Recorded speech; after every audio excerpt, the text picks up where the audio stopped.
Magandang araw sa inyong lahat, mga giliw naming tagapakinig. Narito po ang pagpapatuloy at ika-4 na yugto ng liham kasaysayan na ipinadala ni Corina dito sa ating dulang Love and Memories.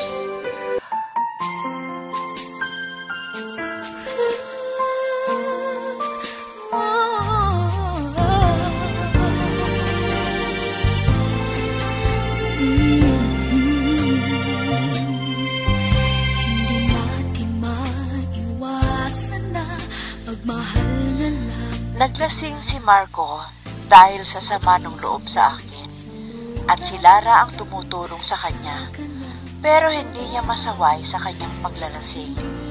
Minsan sa pagpunta ko sa park ay nakilala ko si June. Pag day off ko, lagi niya akong sinasamahan at naging malapit kami sa isa't isa. Samantala doon sa Pilipinas, minsan nalasing na umuwi si Marco sa bahay nila at nagkataon naman na nandoon si Lara at hindi napigilan ni Marco ang init ng kanyang damdamin. Kaya may nangyari sa kanilang dalawa dahil pinilit niya ito. At minsan na nagkita kami ni Johnny sa park ay nagtapat siya sa akin ng kanyang pagmamahal. At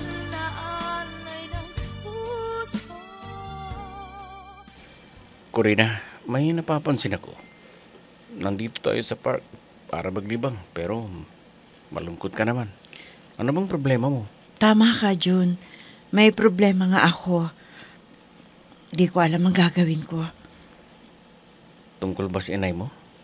Hindi pa ba siya magaling? Wala nang problema kay inay dahil magaling na. Ang inaalala ko lang yung nobyo ko. Nagtampo siya sa akin dahil ipinilit kong pumunta dito sa abroad. Ganun ba? Pareho pala tayo na may problema sa puso. Siya nga pala. Hanggang ngayon, hindi mo pa sinasabi sa akin kung sino yung babaeng kursonada mo. Alam ko na. Yung lagi nating nakakasama natin kung minsan na mamasyal. Siya ba yun? Corina. Sana huwag kang magalit sa akin kung sabihin ko ang totoo. Dahil gustong malaman mo na ikaw ang tinitibok ng puso ko. Ha? Hindi ko akalain na ako pala yung babaeng tinutukoy mo. Pero papaano yan? Hindi pa kami naghiwalay ng nobyo ko. Pero di niya ako tinatawag Hindi rin niya nagtitext sa akin. Baka naman ibinaling na sa iba ang kanyang pagmamahal. Hindi ko alam. Kaya sabihin ko kay inay na puntahan nila si Marco para alam ko kung ano ng kalagayan namin sa isa't isa.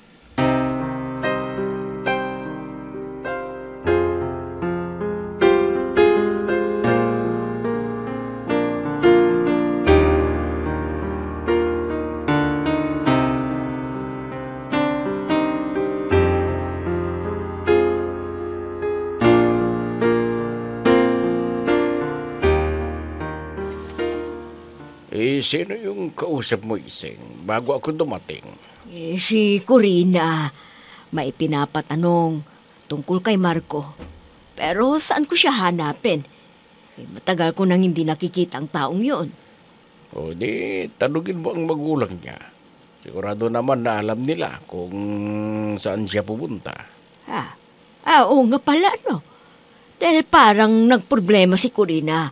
Dahil matagal nang walang tawag sa kanya si Marco. Baka totoo yung hinala ko, Kiko. Ha? Anong ibig mong sabihin, Iseng? May ibang babae ng si Marco? At saan mo sila nakita? Oo, Kiko. At buntis na yung babae. Baka nabuntis niya yon. Kaya di na tumatawag kay Corina. Kung ganon, kailangan na alamin mo ang totoo para hindi nag-aalala yung anak natin. Oo. Talagang pupunta ako sa bahay nila at nang malaman ko ang totoo at sasabihin ko kung talagang may iba ng babae sa buhay ni Marco. At saka, di rin yata nagtatrabaho yun Kaya pagsasabihan ko si Corina na huwag nang makipagbalikan pa kay Marco.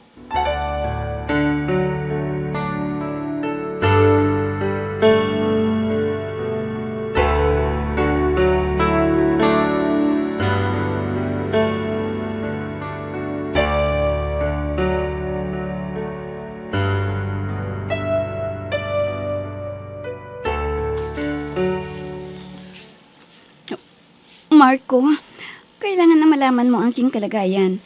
At hindi pwede na hindi mo panagutan ang nangyari sa atin. Anong ibig mong sabihin? Kung Marco, nagbunga ang ginawa natin. Siyempre, ilang beses na rin tayong nagsiping. Kaya nang nagpa-check up ako sa doktor, ay sinabi na ako ay buntis. Paano yan? Hindi pa pwedeng pakasal tayo eh. Dahil wala pa akong ipon. At saka, wala rin akong trabaho. Kung ganoon, kahit mag-live-in muna tayo, para sigurado na may tatawaging ama ang pinagbubuntis ko. Ikaw ang bahala. Basta huwag kang magbadali. Napakasalan kita. Dahil may sakit ang daddy ko. At nagdadialysis siya. Oo, Marco. Payag ako na mag-live-in tayo. Pero siguraduhin mo na ako ang pakakasalan mo. Huwag ka mag-alala. Gagawin ko sinabi ko sa iyo. Magkakaroon na tayo ng anak. Kaya hindi ko kayang pabayaan yan.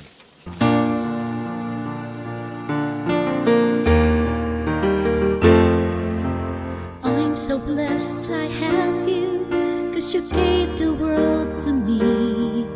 You're my inspiration, the perfect one in my life forever. You make my life complete.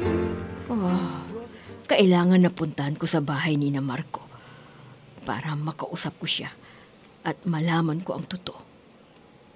Teka, parang yung kaibigan ni Corina ang masasalubong ko. Saan kaya siya pupunta? Baka pwede ko rin nakausapin at samahan niya ako sa bahay ni na Marco. Oh, Lara! Ngayon lamang kita nakita. Saan ka ba pupunta? Kayo pala, Aling Ising. Pupunta ako sa bayan. O kayo, saan ba kayo pupunta? Pupuntahan ko si Marco at may tatanong ako sa kanya para alam ni Corina ang kanyang gagawin. Teka, buntis ka na pala. Hindi ko alam na nag-asawa ka na pala. Hindi ka man lang nag-imbita nang magpakasal ka. Hindi pa rin kami kasal, Aling Ising. Pero nagli-live-in po kami dahil hindi pa kami pwedeng pakasal eh. Ganun ba? Sino ba yung kinakasama mo? Taga rito ba siya sa atin? Opo, Aling Ising. Si Marco po ang nakabuntis sa akin. Hindi ko ito kagustuhan eh. Pinilit po niya ako at wala po akong nagawa. Mabuti kung ganun kung may asawa na siya, Lara. Dahil hadlang rin ako sa relasyon nila ng anak ko. Wala siyang trabaho. Di ang ibig sabihin ay aasa siya kay Corina. Pero hindi mangyayari yon. Hindi sila pwedeng magkabalikan dahil nabuntis ka na niya. Opo, Aling Ising. Kaya pakisabi kay Corina na patawarin niya kami ni Marco. Hindi ko sinadya ito. Pero buntis na ako. Kaya kailangan na panagutan niya ako. Sige po, Aling Ising. Alis na po ako. Kayo na po ang bahala na magsabi kay Corina nang nangyari sa amin ni Marco.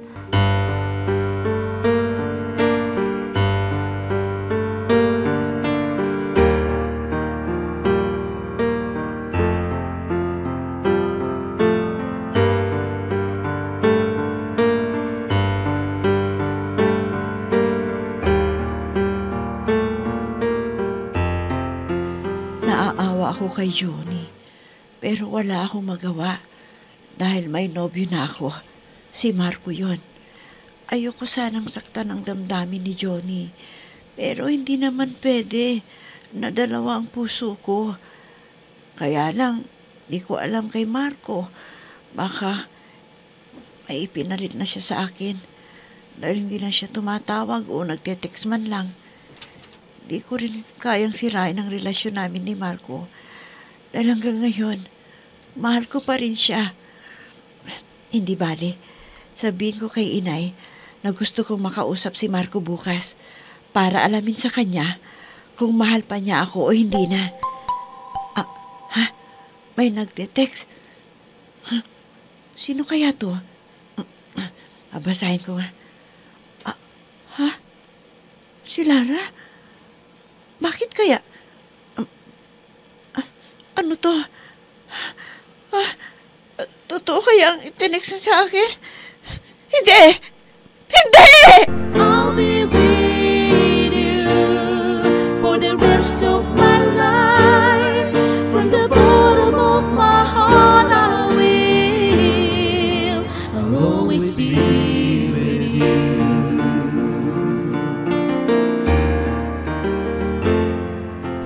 Ay nako, Kiko. Masamang balita ito. Ano kaya ang dapat nating gawin?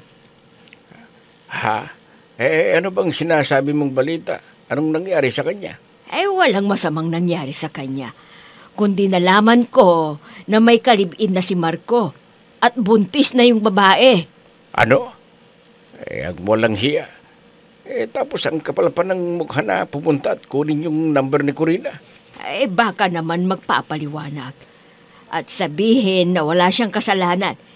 Pero hindi ako papayag na magkabalikan pa sila dahil ang nabuntis ni Marco ay ang kaibigan ni Corina na si Lara. Ganun ba? O di wala nang problema dahil di na ako papayag na si Marco pa ang babalikan ni Corina. Kahit ako. Ayokong siyang makakatuluyan ni Corina. Dahil aasa lang ang Marco na yon sa ating anak, hindi ba? Tama ka, Ising. Dahil wala siyang trabaho. Umaasa lang sa magulang na may negosyo. Oo, Kiko. Kaya ang mabuti ay tatawagan ko si Corina para sabihin ang ginawa ni Marco na pagtataksil sa kanya. Huwag mo na. Masasaktan si Corina. Baka malulungkot at maapektuhan ng trabaho niya. Hintayin na lang natin na umuwi dito sa Pilipinas. Saka natin sabihin ang ginawa ni Marco.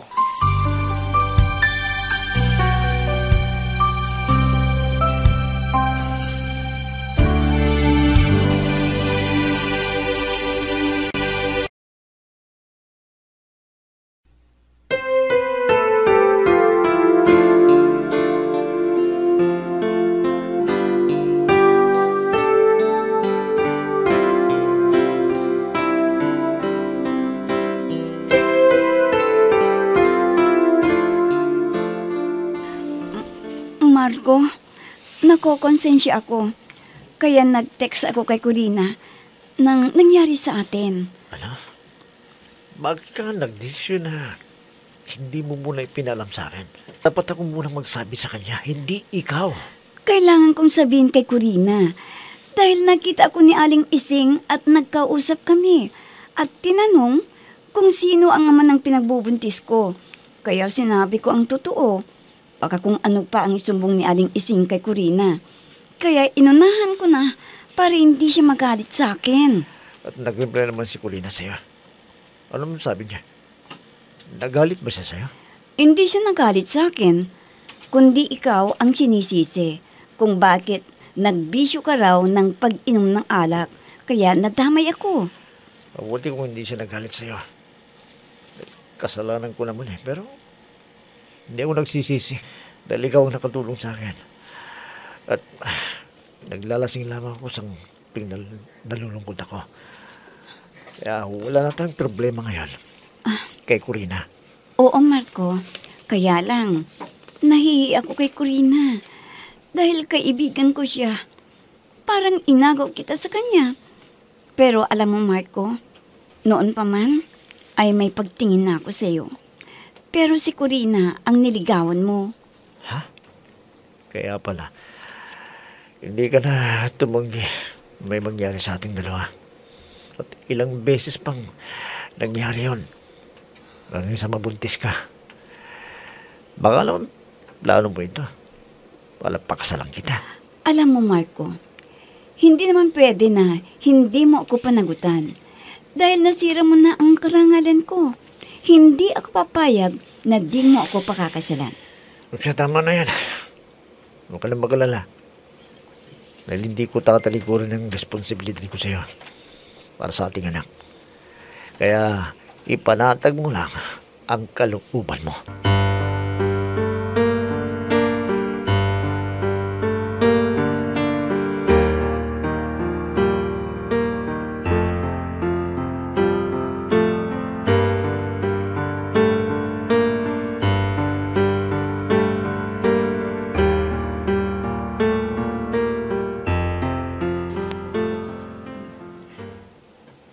Mula nang sabihin ko kay Johnny na may nobyo na ako, hindi na siya nagpapakita sa akin. Nagtampo ba siya sa akin? Tingnan ko siya sa lagi naming pinupuntahan, pero wala siya. Nahihiya naman ako na pumunta dun sa kanila. Baka sabihin niya na may pagtingin ako. Pero totoo yun. Kaya lang, hindi naman pwede na sabihin ko sa kanya na pwede niyang ituloy ang panliligaw niya sa akin dahil may asawa na yung nobyo ko sa Pilipinas. Sana magpakita ka sa akin para masabi ko na sa iyo na hindi na kami magkakabalikan pa ni Marco. Minsan ng isang simpleng ngiti ay mayroong dala, isang tapat na hangarin at pangakong dakila. Hindi man ito pinapansin, minsa'y Ay, nako, Kiko. Dumami yata ang kamag-anak natin, ano? Eh, noong hirap pa tayo sa buhay, walang dumadalaw dito sa bahay. Ay, naku naman, Ising. Paano kanila pupuntahan dito? Wala kang maibibigay sa kanila. Ngayon na umasenso na ang ating buhay, lumalapit sila dahil may pakikinabangan sila sa atin. Oo nga Iba talaga pag may perang tao. Marami kang kaibigan at kamag-anak. Pero wag mo silang bigyan ng sobra ha. Baka mamihasa sila at hindi tayo titigilan. Maubos ang pirang pinaghirapan ni Corina. Ay, hindi naman, Ising. Hindi ko ibinibigay ang lahat ng hinihingi. Dahil alam ko naman ang malaking sakripisyo ng ating anak. Di niya sinunod ang gusto ng nobyo na di mag-abroad. Ang iniisip niya ay tayong mga magulang niya. Dahil sa pagmamahal niya sa atin. Oo naman. Naipagamot niya ako at naging maginhawa ang ating buhay. At nagpatayo na tayo ng malaking bahay sa binili niyang lupa. May sana naman na hindi na niya balikan pa si Marco. Hindi na siya bagay sa ating anak. Nagiging kawawalang si Corina.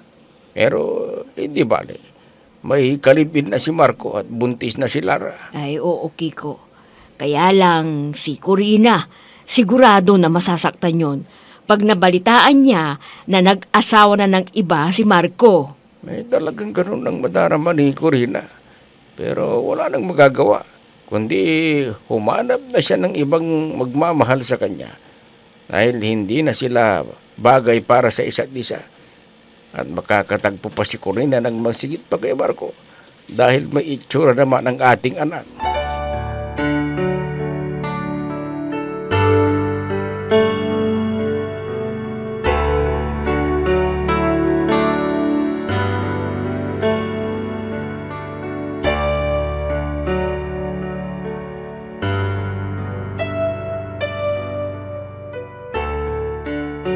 Dito kami laging kumakain ni Johnny. Ngayon, parang wala akong ganang kumain dahil hindi ko siya kasama. Masaya siyang kakwentuhan habang kumakain. Masaya ako kapag kasama ko siya. Pero hindi ko akalain na may pagtingin pala sa akin. Kahit ako, magaan din ang kalooban ko sa kanya. Sinasabi ko ang mga problema ko at nawawala ang pagkainip ko dahil hindi siya nauubusan ng kwento na nakakatawa. Pero hindi na siya nagpaparamdam sa akin Nang sabihin ko na mahal ko pa rin si Marco, ang hindi ko maintindihan kung bakit ganito ang nararamdaman ko. Bakit hinahanap-hanap kita, Johnny? Anong ibig sabihin nito? Nasaan ka na? Sana, maunawaan mo ang aking kalagayan. Talagang namimiss na kita, Johnny. Magpakita ka naman sa akin, oh. Nasaan ka na? Corina, nandito ka pala. Johnny!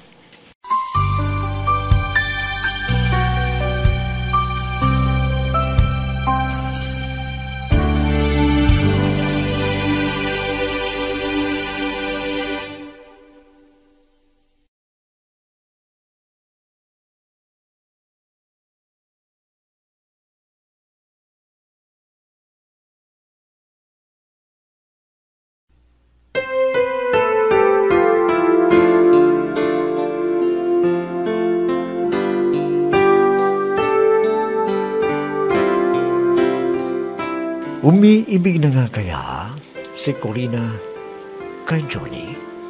Mga kaibigan, huwag ninyong kaligtaang subaybayan ang pagpapatuloy at ikalimang yugto ng liham kasaysayan na ipinadala ni Corina dito sa ating dula. Love and Memories. Mga nagbibigay buhay sa ating dula ay sina Mayra Abrihal Narnola, Susan Malikdem, Robert de Guzman, Yehuda Ismael, Eva Alcoriza, Jun Cabato, Ami Diaz, at si Oscar Ora. Technical supervision at musika ni Oscar Ora. Nilapatan ng tunog ni Robert de Guzman. Mula sa panulat at direksyon ni Ami Diaz. Love and Memories. Inihahandog sa inyo ng F3 Recording Studio para sa Pambansang Radyo ng Pilipinas, Bombo Radio, Philippines.